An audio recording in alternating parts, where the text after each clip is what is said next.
Mening Avstraliya pasportum bor. Abduvali Ayub efendining komediyasining birisida qo'limizda Jongo pasporti olganki biz Jongolik olmadik degan. Mening qo'limda Avstraliya pasporti bor. Bu pasportni yitibetsem ben Avstraliyalik bo'lmamdimi? Avstraliyalik bo'laman. Chunki pasport belgilamaydi, u faqat chet elga chiqadigan bir dokument u. Vatandaşlık belgisi meni Avstraliya fuqarosi qiladi. Ammo meni Avstraliyalik qilayotgani u emas.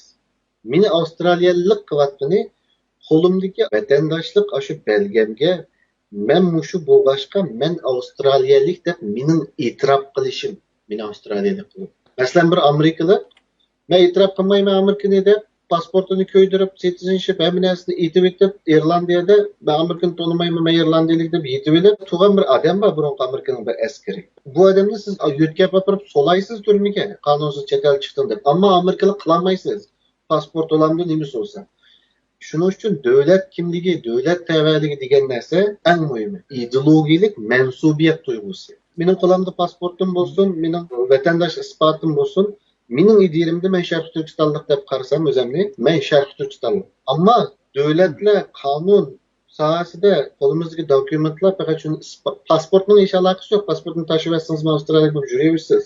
Bu qip-qizillar Ahmadga xiyoliy gapda pasportning nimaligini bilmaydigan odamdan gapi. Pasport degan chet elga chiqqan ishilgan narsa. Gollandiyani pasport olmagan vatandoshlar va Uyg'urlar Gollandiyaga bo'lmay qolamdi. Muhim narsa bu ham siyosatning nazariyasiga kiritimiz consent, shu odamning ashuni e'tirof qilishi. Masalan, buni menda tushuntiray. Bugun bir amerikalik chiqib ben Amerika'nı itiraf qilmayman, pasportni itiraf qilmayman, citizenshiplikni itiraf qilmayman desa, jihnas o'zgarmaydi, shunaqmi? Ammo Amerikaning 300 necha million nüfusining 150 millioni bugun chiqib, men sening pasportingni tonimayman, citizenshipingni tonimayman desam shunda ishga urishiladi. U vaqtda buni ya'ni eng muhim narsa uning qo'lidagi qog'oz emas, ko'p xalqning kallasidagi e'tirof qilish.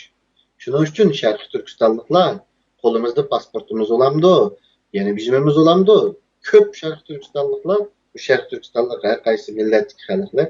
Biz Şarkı Türkistanlık degan ideyada menib, davlat qurgan kunimiz biz Şarkı Türkistan ulusu olamiz. Hazır zihniyatni tayyorlayapmiz. Yani birisiga ko'p sonliq Şarkı Türkistanlıklar Xitoy pasportini e'tirof qilmaymiz degan kuni bizning mustaqillik harakatimiz boshlandi. Buni menda tushuntiray. Men Avstraliyada yashayotgani 15-16 yil bo'ldi. Avstraliya pasportimni olganimga atam zaman bo'ldi.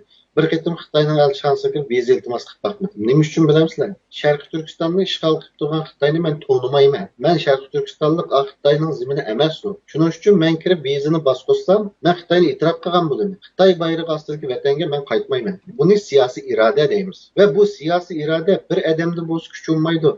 Ammo 20 million xalqda bo'lsa, buning kuchi boshqacha bo'ladi.